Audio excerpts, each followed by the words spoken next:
The following presentation is best experienced with headphones.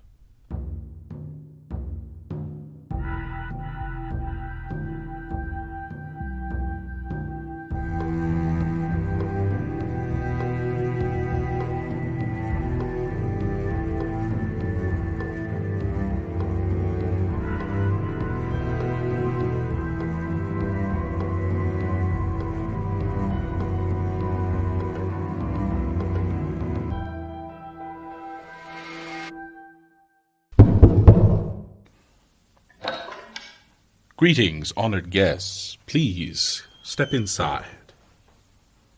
I wish you could know how important you have been in the life of the house. You have helped us so much, and we are happy to say we can continue to keep our doors open. Please, always bring more guests. The stories need to be heard by all, and I know the Circle is anxious to see which story the Skaldrick Flames will decide on tonight. The Circle is meeting in the observatory. And now, if you visit our library, you will meet a very gentle Greer, keeping our shelves safe. Hello, honored guests.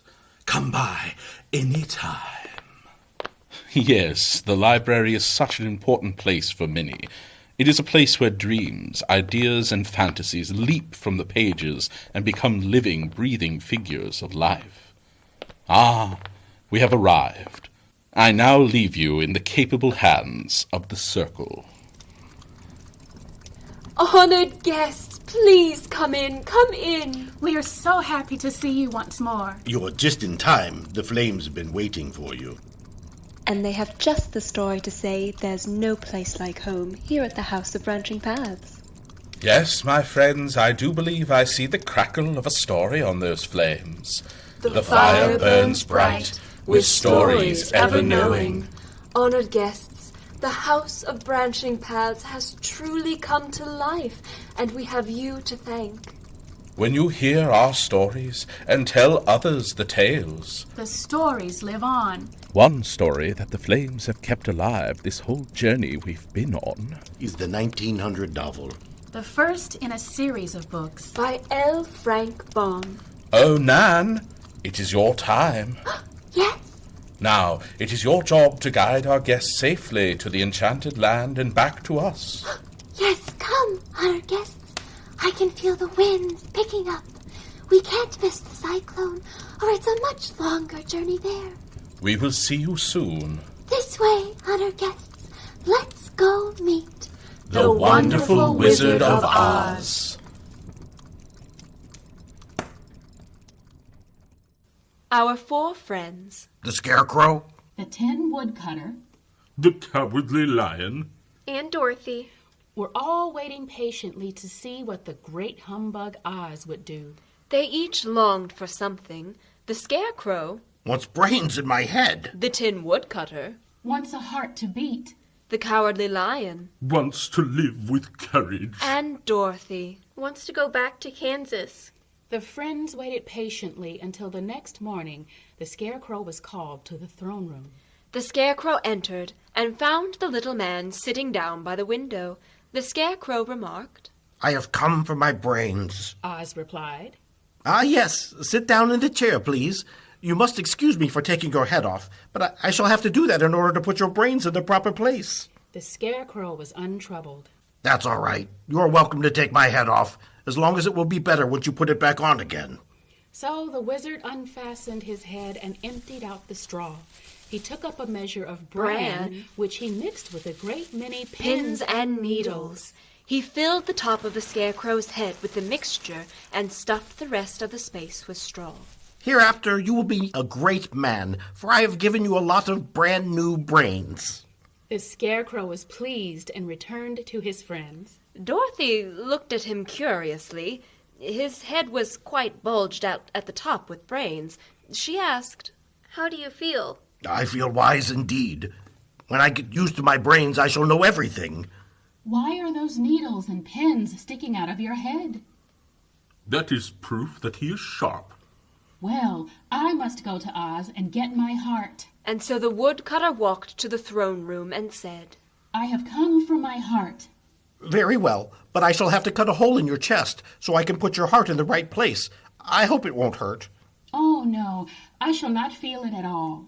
So Oz went to a chest of drawers and took out a pretty heart made entirely of silk and stuffed with sawdust. Isn't it a beauty? It is indeed. But is it a kind heart? Oh, very. Oz put the heart in the woodcutter's chest. There. Now you have a heart that any person might be proud of. I'm sorry I had to put that patch on your chest. It really couldn't be helped. Never mind the patch. I am very grateful to you and shall never forget your kindness. Oh, don't speak of it. Then the Tin Woodcutter went back to her friends, who wished her every joy on account of her good fortune.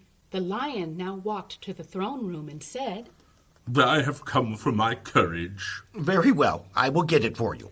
Oz went to a cupboard and took down a square green bottle, the contents of which he poured into a green gold dish, beautifully carved. Placing this before the Cowardly Lion, the wizard said, Drink. What is it? Well, if it were inside you, it would be courage. You know, of course, that courage is always inside one, so that it really cannot be called courage until you have swallowed it. Therefore, I advise you to drink it as soon as possible. The lion hesitated no longer, but drank till the dish was empty. How do you feel now? Full of courage. And the lion went joyfully back to his friends to tell them of his good fortune. For 3 days, Dorothy heard Nothing from Oz. These were sad days for Dorothy, until on the 4th day Oz sent for her, and when she entered the throne room, he greeted her pleasantly. Sit down, my dear. I think I found a way to get you out of this country. And back to Kansas? Well, I'm not sure about Kansas, for I haven't the faintest notion which way it lies. But the first thing to do is cross the desert, and then it should be easy to find your way home. How can I cross the desert? Well, I'll tell you what I think. You see, when I came to this country, it was in a balloon. You also came through the air, being carried by a cyclone. So I believe the best way to get across the desert will be through the air. Now, it is quite beyond my powers to make a cyclone, but I've been thinking the matter over, and I believe I can make a balloon. How? A balloon is made of silk, which is coated with glue to keep the gas in it. I have plenty of silk in the palace, so it would be no trouble to make a balloon. But in all this country, there is no gas to fill the balloon with, to make it float. If it won't float, it will be of no use to us. True, but there is another way to make it float, which is to fill it with hot air.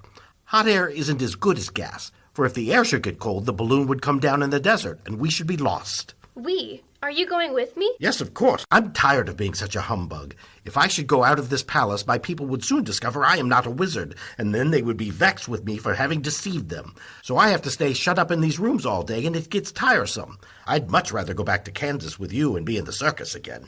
I shall be glad to have your company. Thank you. Now, if you just help me sew the silk together, we'll begin the work on our balloon. Dorothy and Oz went to work. They sewed and sewed until it was done. When it was all ready, Oz sent word to his people that he was going to make a visit to a great brother wizard who lived in the clouds. The Tin Woodcutter had chopped a big pile of wood, and now she made a fire of it, and Oz held the bottom of the balloon over the fire so that the hot air that arose from it would be caught in the silken bag. Gradually, the balloon swelled out and rose into the air until finally the basket just touched the ground. Then Oz got into the basket and said to all the people in a loud voice, I am now going away to make a visit. While I am gone, the Scarecrow will rule over you. I command you to obey him as you would me. The balloon was tugging hard at the ropes that held it to the ground. Without needing it to, the balloon began to rise into the sky. Come, Dorothy, hurry up. The balloon will fly away. She was just within a few steps of it. Oz was holding out his hands to her when... Crack! The ropes broke. And the balloon rose into the air without her. Come back. I want to go too. I can't come back, my dear. Goodbye. Goodbye. Goodbye. Goodbye. Bye.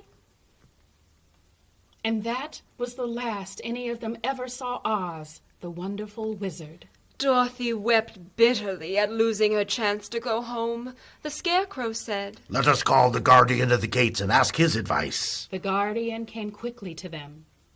This little girl wishes to cross the desert. How can she do so? I cannot tell, for nobody has ever crossed the desert, unless it is Oz himself. Is there no one who can help me? Glinda might. Glinda. Who is Glinda? The Witch of the South. She is the most powerful of all the witches, and rules over the Quadlings. Besides, her castle stands on the edge of the desert, so she may know a way to cross it. Glinda is a good witch, isn't she? Oh, yes. She is kind to everyone. I have heard that Glinda is beautiful, and she knows how to keep young in spite of the many years she has lived. How can I get to her castle? The road is straight to the south, but it is said to be full of dangers to travelers. For this reason, none of the Quadlings ever come to the Emerald City. The friends took in the Guardian's words until the Scarecrow said, It seems, in spite of the dangers, that the best thing Dorothy can do is to travel to the land of the South and ask Glinda to help her. For, of course, if Dorothy stays here, she will never get back to Kansas. You are all very kind to me. I would like to start as soon as possible. We shall go tomorrow morning, so let us all get ready, for it will be a long journey. The next day, the travelers walked with ease through the trees until they came to the farther edge of the wood. The travelers found themselves in a forest. The Lion said, This forest is perfectly delightful. Never have I seen a more beautiful place. It seems gloomy, said the Scarecrow. Not a bit of it. I should like to live here all my life. See how soft the dried leaves are under your feet, and how rich and green the moss is that clings to these old trees. Surely no wild beast could wish a pleasanter home. Perhaps there are wild beasts in the forest now. I suppose there are, but I do not see any of them about. Before they had gone far, they heard a low rumble, as of the growling of many wild animals. But the Lion explained, The animals are only holding a meeting. By their snarling and growling, I think they may be in great trouble. As he spoke, several of the beasts caught sight of him, and at once the great assemblage hushed. The biggest of the tigers came up to the Lion and bowed, saying, Welcome, O King of Beasts. You have come in good time to fight our enemy and bring peace to all the animals of the forest once more. What is your trouble? We are all threatened by a fierce enemy which has come lately into this forest. It is a most tremendous monster, like a great spider. None of us is safe while this fierce creature is alive, and we called a meeting to decide how to take care of ourselves when you came among us. Are there any other lions in this forest? No, there were some, but the monster has eaten them all. And besides, they were none of them nearly so large and brave as you. If I put an end to your enemy, will you bow down to me and obey me as king of the forest? We will do that gladly. Where is this great spider of yours now? Yonder, among the oak trees. Take good care of these friends of mine, and I will go at once to fight the monster. The Lion marched proudly away to do battle with the enemy. The great spider was lying asleep when the Lion found him. Then, with one blow of his heavy paws, the Lion knocked the spider's head from its body. Jumping down, the Lion watched it until the long legs stopped wiggling, when he knew it was quite dead. The Lion went back to the opening where the beasts of the forest were waiting for him and said proudly, You need fear your enemy no longer. Then the beast bowed down to the Lion as their king, and he promised to come back and rule over them as soon as Dorothy was safely on her way to Kansas. The four travelers passed through the rest of the forest in safety, and when they came out from it, they saw before them a steep hill. The Scarecrow said to the others, We must get over the hill. What can we do? Call the winged monkeys. You still have the right to command them. Very well. Dorothy answered, and putting on the golden cap, she uttered the magic words. The monkeys were as prompt as ever, and in a few moments the entire band stood before her. The king asked, What are your commands? Carry us over the hill to the country of the Quadlings. It shall be done. At once the winged monkeys caught the four travelers and Toto up into their arms and flew away with them. Once the friends had been set down by the king and his band, Dorothy said, Goodbye, and thank you very much. The monkeys had set them down near a road leading south, and the travelers continued on. Finally, the friends reached a tremendously beautiful castle. Like Oz, this castle, too, had a gatekeeper, only this one looked much like a soldier. This gatekeeper asked, What are you doing here in our country? We have come to see the good witch who rules here. Will you take me to her? Let me have your names, and I will ask Glinda if she'll receive you. My name is Dorothy Gale. The soldier went into the castle. After a few moments, he came back to say, Dorothy, you and your friends are admitted at once. And the soldier led them into the throne room of the great castle. There they saw for the first time Glinda. She was both beautiful and young to their eyes. Her hair was a rich red color and fell in flowing ringlets all over her shoulders. Her dress was pure white, but her eyes were blue, and they looked kindly upon the little girl. The good witch spoke. What can I do for you, my child? Dorothy told the witch all her story, how the cyclone had brought her to the land of Oz, how she found her companions, and of the wonderful adventures they had met with. My greatest wish now is to get back to Kansas, for Aunt Em will surely think something dreadful has happened to me, and that will make her put on mourning, and unless the crops are better this year than they were last, I am sure Uncle Henry cannot afford it. Glinda leaned forward and kissed the sweet upturned face of the loving little girl. Bless your dear heart. I am sure I can tell you of a way to get back to Kansas, but if I do, you must give me the golden cap. Willingly. Indeed, it is of no use to me now, and when you have it on, you can command the winged monkeys 3 times. And I think I shall need their service just those 3 times. Dorothy then gave her the golden cap, and the witch said to the Scarecrow, What will you do when Dorothy has left us? I will return to the Emerald City, for Oz has made me its ruler, and the people like me. The only thing that worries me is how I will cross the hill around us. By means of the golden cap, I shall command the winged monkeys to carry you to the gates of the Emerald City, for it would be a shame to deprive the people of so wonderful a ruler. Am I really wonderful? You are unusual. My dear woodcutter, what will become of you when Dorothy leaves this country? The Winkies are very kind to me, and wanted me to rule over them after the wicked witch died. I am fond of the Winkies, and if I could get back to the country of the West, I should like nothing better than to rule over them forever. My second command to the winged monkeys will be that they carry you safely to the land of the Winkies. Your brain may not be so large to look at as those of the Scarecrow, but you are really brighter than he is. Well, when you are polished, and I am sure you will rule the Winkies wisely and well. And then the witch looked at the lion and asked, When Dorothy has returned to her own home, what will become of you? Over the hill around us lies a grand old forest, and all the beasts that live there have made me their king. If I could only get back to this forest, I would pass my life very happily there. My third command to the winged monkeys shall be to carry you to your forest. Then, having used all the powers of the golden cap, I shall give it to the king of the monkeys, that he and his band may thereafter be free forevermore. The Scarecrow and the Tin Woodcutter and the lion now thanked the good witch Thank you. earnestly for her kindness. Thank and you. Dorothy exclaimed, You are certainly as good as you are beautiful, but you have not yet told me how to get back to Kansas. Your silver shoes!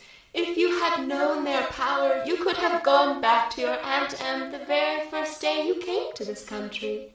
The silver shoes have wonderful powers. They can carry you to any place in the world in 3 steps, and each step will be made in the wink of an eye. All you have to do is knock the heels together 3 times and command the shoes to carry you wherever you wish to go. If that is so, I will ask them to carry me back to Kansas at once. Dorothy threw her arms around the lion's neck and kissed him, patting his head tenderly. Then she kissed the Tin Woodcutter, who was weeping in a way most dangerous to her joints. But she hugged the soft, stuffed body of the Scarecrow in her arms instead of kissing his painted face, and found she was crying herself at this sorrowful parting from her loving friends. Dorothy now took Toto up solemnly in her arms, and having said one last goodbye, she clapped her heels of her shoes together 3 times, saying, Take me home to Aunt Em. Instantly she was whirling through the air, so swiftly that all she could see or feel was the wind whistling past her ears. The Silver Shoes took but 3 steps, and then she stopped so suddenly that she rolled over upon the grass several times before she knew where she was. At length, however, she sat up and looked about her. Good gracious! Dorothy was sitting on the broad Kansas prairie, and just before her was the new farmhouse Uncle Henry built after the cyclone had carried away the old one. Aunt Em looked up and saw Dorothy running toward her. My darling child, where in the world did you come from? From the land of Oz, and here is Toto too. And oh, Aunt Em, I'm so glad to be at home again. And so Dorothy had returned safely home, but she never forgot The brains. The heart. The courage. and the friends that showed her how to use them. The end.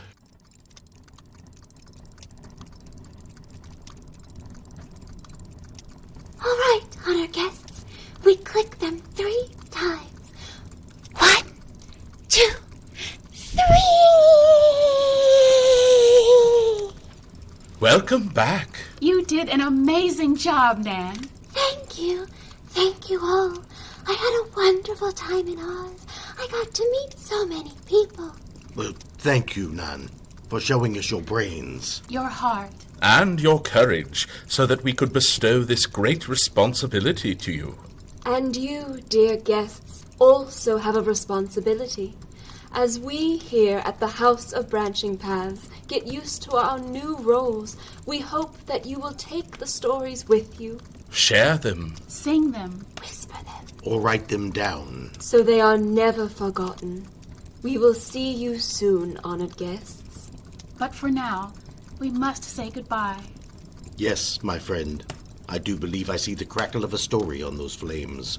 But for next time, The fire burns low, with stories ever glowing.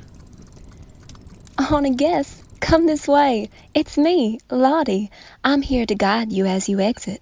Stay close behind and don't answer any voices you hear in the halls. We don't want you to get lost in one of the other realms. Right this way, honored guest. Almost there. Hearing the circle stories brings me to life.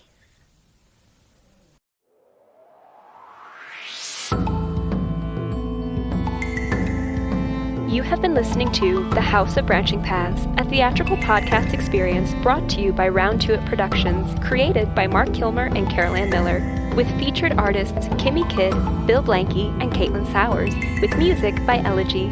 For even more content, join us on our Patreon, or for more stories like these, be sure to visit your local library. Thank you for joining us, honored guests, and remember, the fire may burn low, but the stories are ever glowing.